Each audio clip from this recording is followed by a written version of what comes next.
Hey folks, Jim Thomas here, Fitness Management and Consulting, and I appreciate you being here at the channel today. And for those of you that have not yet done so, please hit that subscribe button. I appreciate it.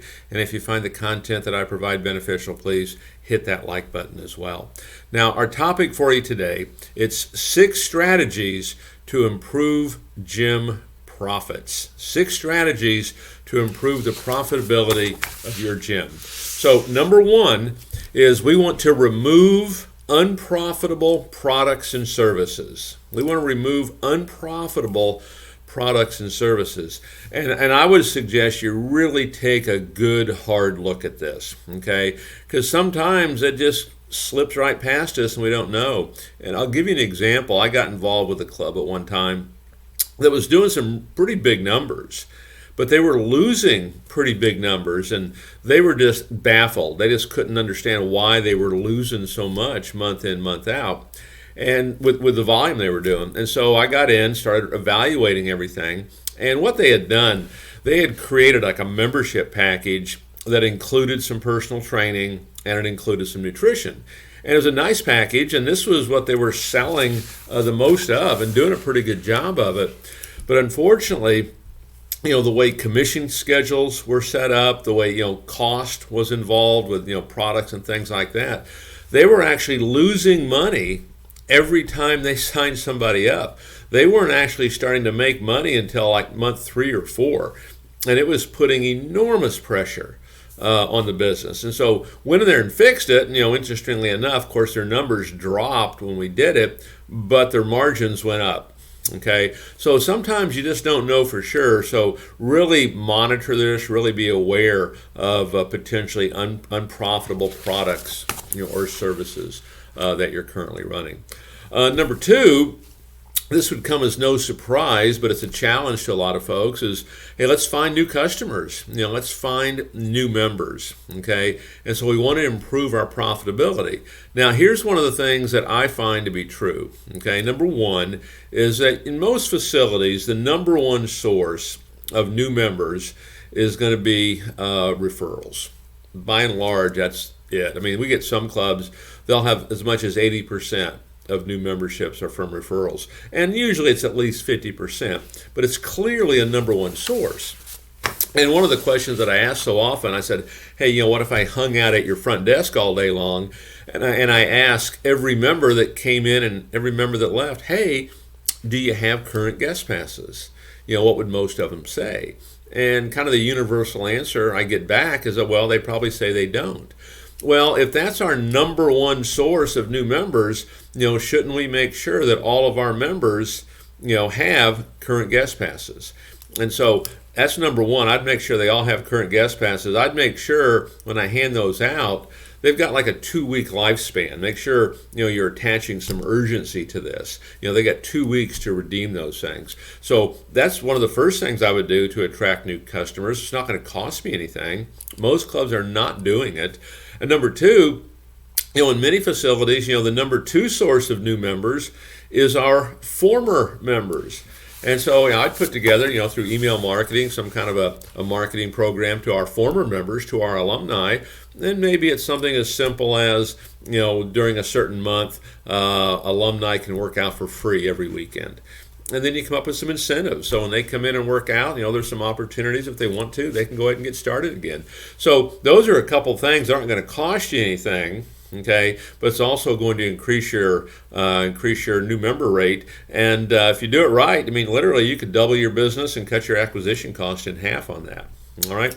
Number 3, increase our conversion rate. Okay, we want to improve our profitability, increase our conversion rate. And so this can be done relatively simply, really, is, conversion rate. What is that? That's our closing percentage. And where are you closing? Are you at 30%, 40%, 50%, 60, 70%? What is it? What is that closing percentage? And so how can we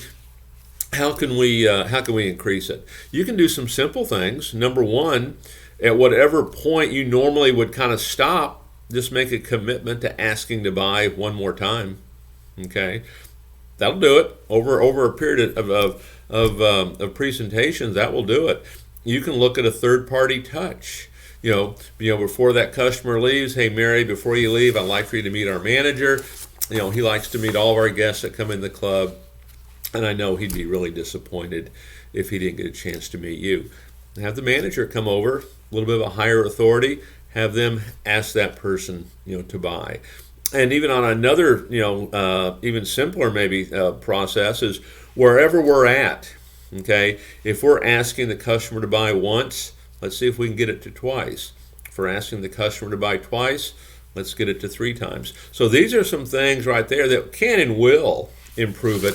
And then also make sure that in this sales process, we're not focused on describing and showing all the equipment. Let's make sure we're focused on the benefits of the equipment, how they can help the customer get the results they're looking for, and how we can help them solve problems. These are some simple things that can immediately have an impact on conversion. Number 4, review your current pricing structure. Okay, we're trying to improve profits, right?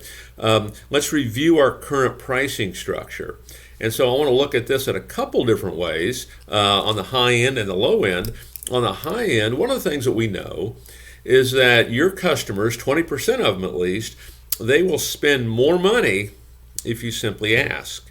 And so consider, if you've got a program that you typically sell, a program that you like to sell, how can we build on that and create, I like to always call it, Club Elite. Okay, we've got an elite program, and it includes these additional services, additional facilities, additional time, as far as membership time.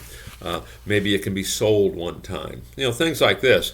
And so if we're selling that higher price program to at least 20% of our customers, well, you're going to start extracting more revenue per customer. You're going to improve your profitability because your cost to get that customer is going to remain the same. So look at having that higher price point in addition to what you're doing.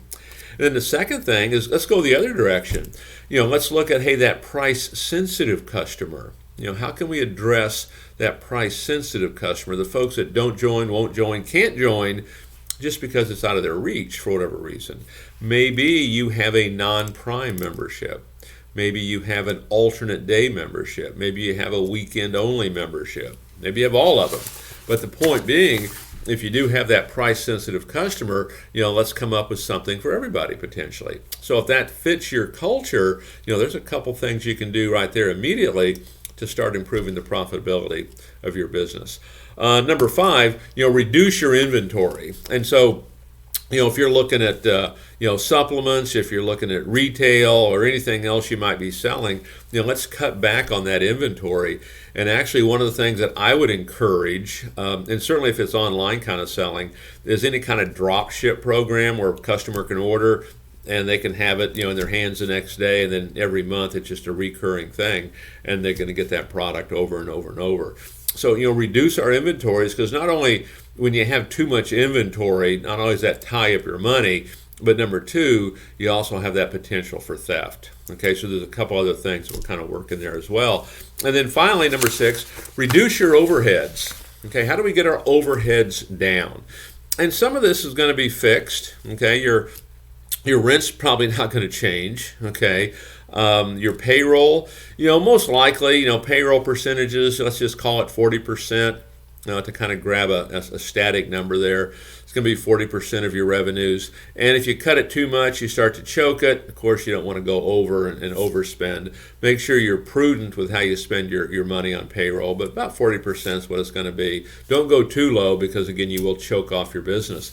But when it comes to reducing overheads, you're going to have other things, whether it be front desk, it be child care, it's Group X, whatever else you happen to have.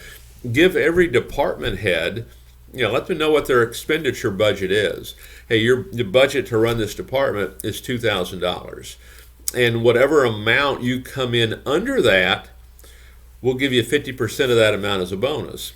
So if your budget to run a department is $2,000, for example, you're able to run it effectively at $1,500. That's a $500 savings for the company. That manager can earn a $250 bonus. That's a good way to do it. Another way to kind of look at it, this isn't so much reducing overheads, but looking at really offsetting cost, for front desk, Group X, things of this nature. And say it cost us $2,000 as an example, and show these folks how to bring in revenue, how to bring in additional revenue. Let's don't be dependent just on membership dues, to pull this off. And if we do that on a regular basis, and we're training, we're teaching these folks how to do it, the budget's $2,000, they bring in $4,000. They made a $2,000 profit for that department. You split that with them. They get $1,000 goes to the company. So these are some great things you can do to not only help keep staff and help retain good staff, but also to keep your cost in line. So 6 strategies to improve gym profits. Take a look at these. It's easy to get complacent with this stuff, and it's very easy just to be signing people up and here's what we've always done. Break out of that a little bit and start to get some results immediately. So folks, my name is Jim Thomas. My company is Fitness Management and Consulting. I hope you found the information helpful and beneficial today. If you did, please hit that like button, and we'll look forward to seeing you on the next video.